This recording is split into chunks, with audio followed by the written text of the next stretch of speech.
और अब बड़ी खबर का रुख कर लेते हैं। जमशेदपुर में बीजेपी नेता और वकील प्रकाश यादव की हत्या को लेकर अधिवक्ताओं में आक्रोश है। वकीलों ने कोर्ट से भुइयांडीह जाने वाली सड़क को जाम कर दिया और अपराधियों की जल्द से जल्द गिरफ्तारी की मांग की है। आपको बता दें कि बिरसा नगर थाना क्षेत्र में 3 अपराधियों ने प्रकाश यादव को घर से बाहर बुलाया और घर के पास चाकू मारकर हत्या कर दी। सिटी एसपी ने कहा कि प्रकाश यादव ने जमीन विवाद की शिकायत की थी। ऐसे में जमीन विवाद में हत्या की आशंका जताई जा रही है। वहीं बीजेपी नेताओं ने प्रकाश यादव के हत्यारों की जल्द गिरफ्तारी की मांग की है।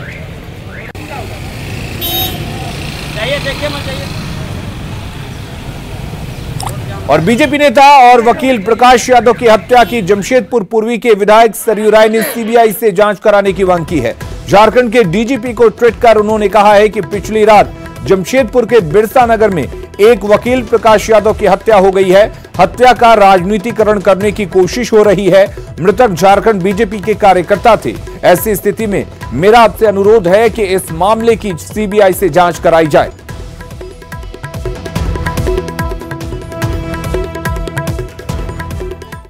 रांची में आज हेमंत कैबिनेट की अहम बैठक है। बैठक में लॉकडाउन में सख्ती समेत कई प्रस्तावों पर मुहर लगने की संभावना है। प्रोजेक्ट भवन में शाम 4 बजे बैठक होगी, जिसमें सोबरन धोती साड़ी योजना पर मुहर लगने की संभावना है। इस योजना के तहत गरीबों को 10 रुपए में धोती साड़ी या फिर लुंगी देने का प्रावधान है। कोई भी गरीब साल में 2 बार इस योजना का लाभ ले सकेगा।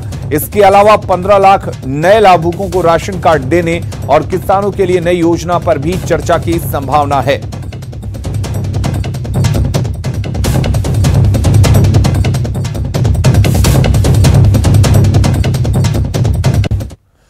झारखंड में लॉकडाउन को लेकर महाभारत छिड़ गई है। लॉकडाउन के स्वरूप को लेकर विपक्ष और सत्ता पक्ष ने अपनी अपनी लकीर फैसले से पहले ही खींच दी है।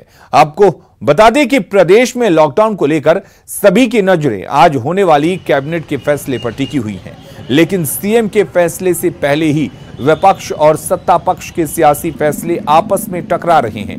बीजेपी ने साफ और स्पष्ट शब्दों में कहा है कि मुख्यमंत्री से 14 दिनों के सख्त लॉकडाउन की मांग की है। वहीं कांग्रेस और जेएमएम बीजेपी पर इस मामले में राजनीति करने का आरोप लगा रही है।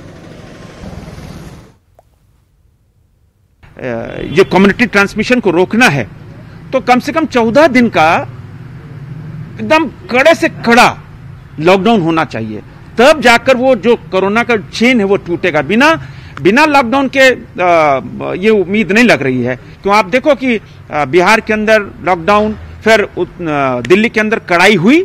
आप देखो दिल्ली के अंदर कोरोना का रेशियो बहुत कम आ गया और तुरंत कोरोना कंट्रोल में आ गया। तो 14 दिन कि अगर लॉकडाउन होता है निश्चित रूप से अच्छे इसके परिणाम होंगे। मेरा एक सभी लोगों से गुजारिश होगा, राजनीतिक दलों से, कि कोरोना के मामले को लेकर के राजनीति नहीं करे। कोरोना के मामले को संजीदा मामला है और जिस तरह से राज्य सरकार ने क्वारंटाइन रहने की भी अवधि का विस्तार किया है कि जो भी व्यक्ति आएगा वो 14 दिन क्वारंटाइन मस्ट रहेगा, उसमें क्वारंटाइन की व्यवस्था की गई और आदरणीय बाबूलाल मरांडी जी आए तो क्वारंटाइन हो गए। उस पर राजनीति कर रहे हैं लोग। राज्य के नेताओं के द्वारा बार बार ये कहना कि लॉकडाउन लागू हो, सख्ती से लागू हो, उनको ये भी पता नहीं है कि सरकार कितनी सख्त है इसको लेकर के और किस तरह के फैसले सरकार के द्वारा लिए जा रहे हैं।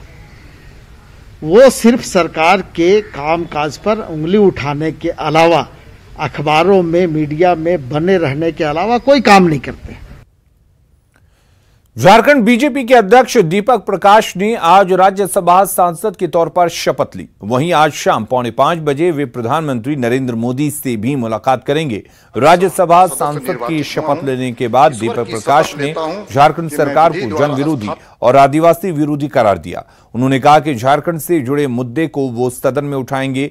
दीपक प्रकाश के साथ जेएमएम सुप्रीमो शिबू सोरेन ने भी राज्यसभा चुनाव जीता था, लेकिन शिबू सोरेन ने आज राज्यसभा सांसद के तौर पर शपथ नहीं ली। मैं दीपक प्रकाश राज्यसभा का सदस्य निर्वाचित हुआ हूं। ईश्वर की शपथ लेता हूं कि मैं विधि द्वारा स्थापित भारत के संविधान के प्रति सच्ची श्रद्धा और निष्ठा रखूंगा। मैं भारत की प्रभुता और अखंडता अक्षुण्ण रखूंगा तथा जिस पद को मैं ग्रहण करने वाला हूं उसके कर्तव्यों का श्रद्धापूर्वक निर्वहन करूंगा।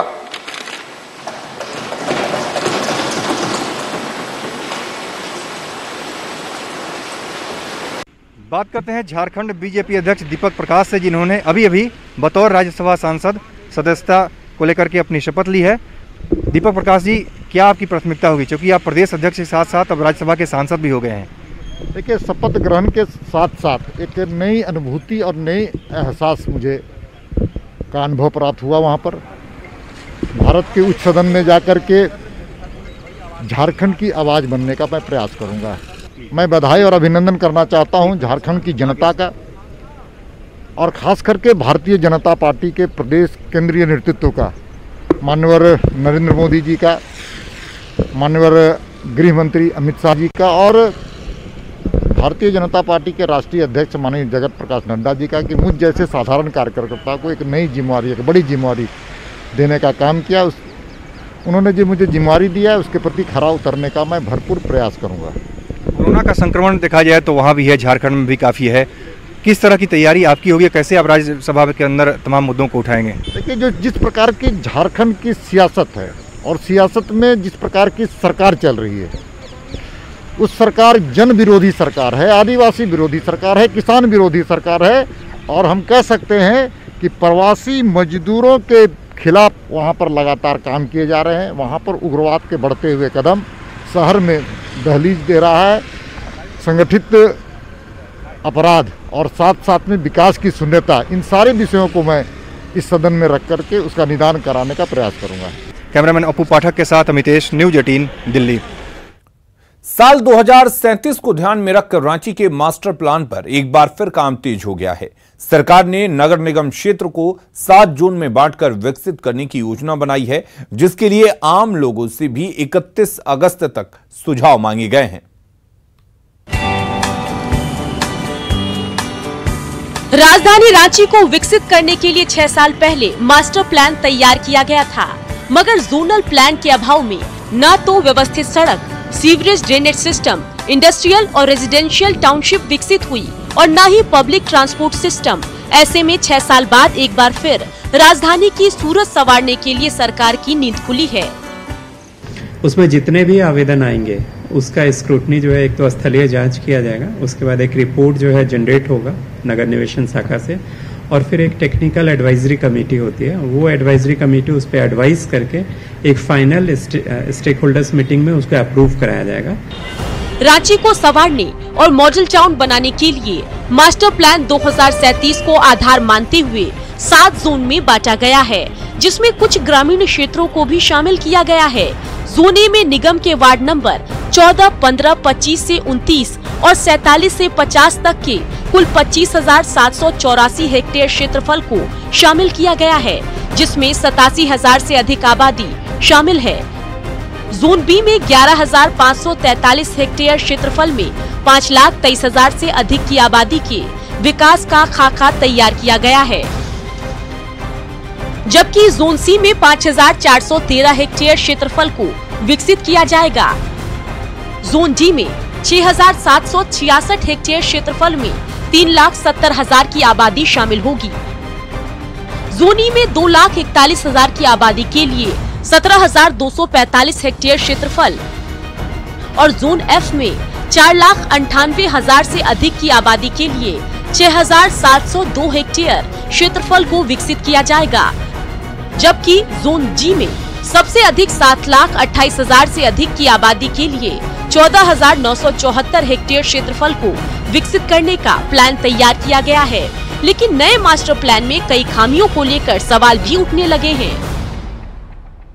जो जैसे कई कमर्शियल जोन्स हैं उनको रेसिडेंशियल दिखा दिया गया है और रेसिडेंशियल को कमर्शियल दिखा गया है। कई जगह एग्रीकल्चर लैंड दिखा दिया गया, बल्कि जहां लोग रह रहे हैं, और कई पॉश एरियाज है। रांची को संवारने की सोच अच्छी है, लेकिन जमीनी हकीकत ये है कि आज तक न तो यहाँ ड्रेनेज सिस्टम दुरुस्त हुआ और न ही जाम की समस्या से निजात दिलाने के लिए कोई ठोस पहल की गई। ऐसे में बढ़ती आबादी को ध्यान में रखकर कागज पर विकास की योजना बनाना सहज तो जरूर है, मगर जमीन पर उतारना यहाँ उतना ही कठिन। भुवन किशोर झा, न्यूज़ 18 रांची। आवास बोर्ड की जर्जर फ्लैट के बदले आवंटियों को नया फ्लैट मिलेगा। आवास आवंटन नीति में बदलाव करने को लेकर राज्य सरकार मल्टी स्टोरी बिल्डिंग बनाने की तैयारी में है।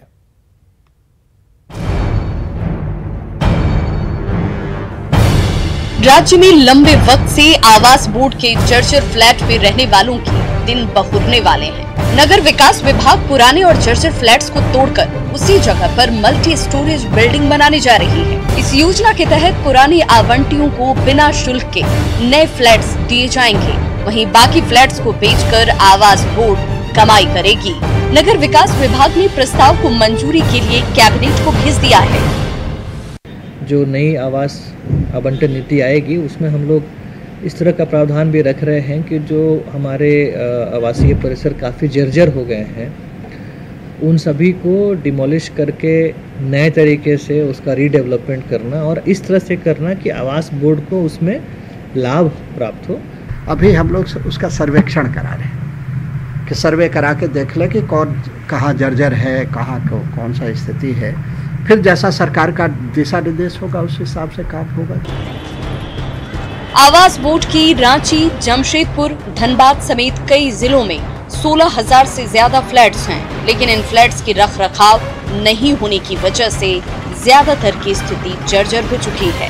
लोगों ने कई बार मरम्मती की मांग भी की, लेकिन आवास बोर्ड ने कोई गंभीरता नहीं दिखाई। ऐसे में सरकार की नई पॉलिसी से फ्लैट्स में रह रहे लोगों को अब नई उम्मीद नजर आ रही है। मकान जितने भी फ्लैट्स हैं जो पुराने, वो सब जर्जर हालत में है और सब गिरने के कगार पर हैं और सबका स्थिति बहुत दयनीय है।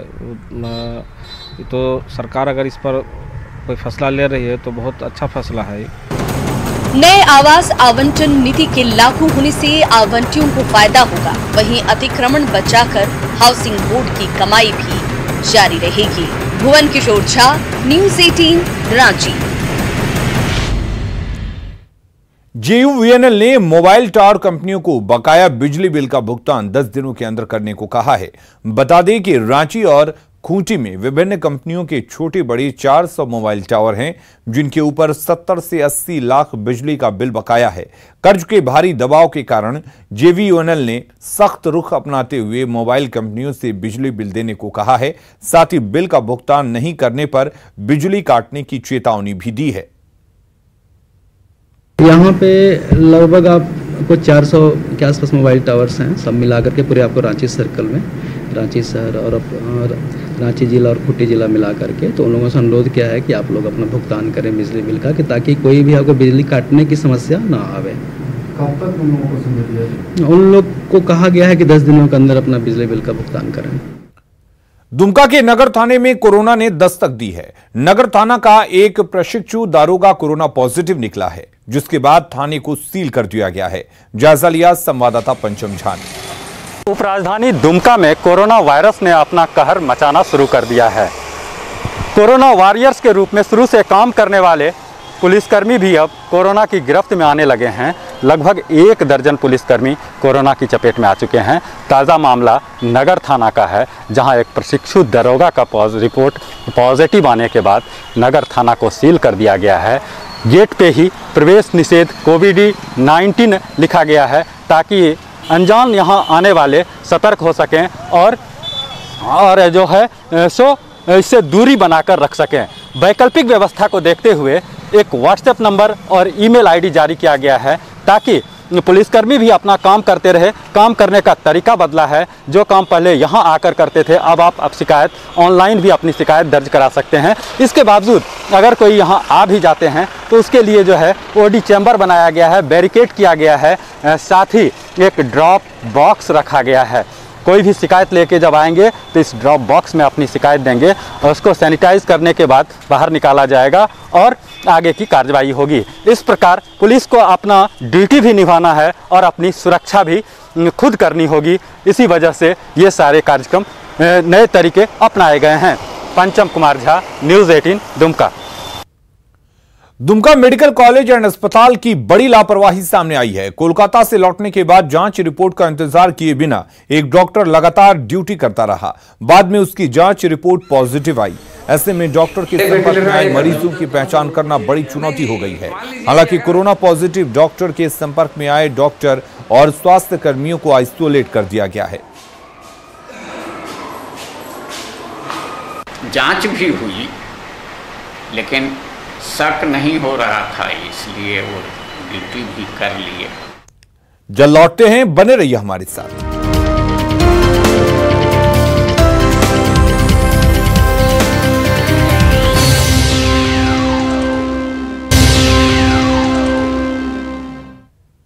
दूसरे राज्यों से झारखंड आने के लिए सरकार ने गाइडलाइन जारी किया है, जिसके तहत झारखंड में एंट्री से पहले लोगों को अपनी तमाम जानकारी देनी होगी। साथ ही झारखंड सरकार के वेबसाइट पर निबंधन कराना होगा। इतना ही नहीं, झारखंड में एंट्री के बाद उन्हें 14 दिन होम क्वारंटीन पर रहना पड़ेगा। देवघर में बिहार के सीमावर्ती इलाकों में गाइडलाइन का कड़ाई से पालन किया जा रहा है।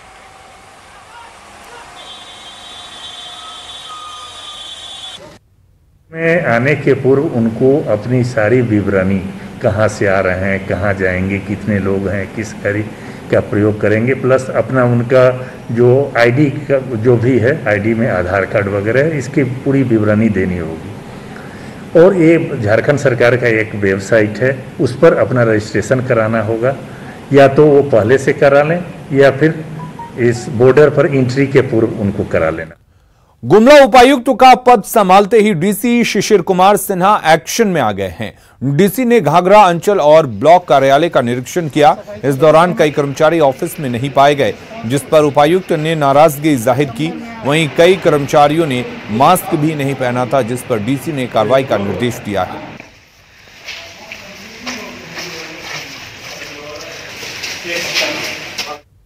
दूसरा, साफ सफाई की व्यवस्था बिल्कुल ही नहीं थी और टॉयलेट वगैरह भी बहुत गंदा था। कुछ कर्मचारी जो हैं कि वो मास्क नहीं लगाए हुए थे, उन पर हम लोग जो है कार्रवाई करेंगे, स्पष्टीकरण की और भी जो कार्रवाई जरूर करेंगे, क्योंकि ये जो कोरोना वाले महामारी है, इस पर हम लोग वो काम के लिए प्रयास कर रहे हैं, तो उसी ढंग से उन लोग पर भी कुछ करेंगे।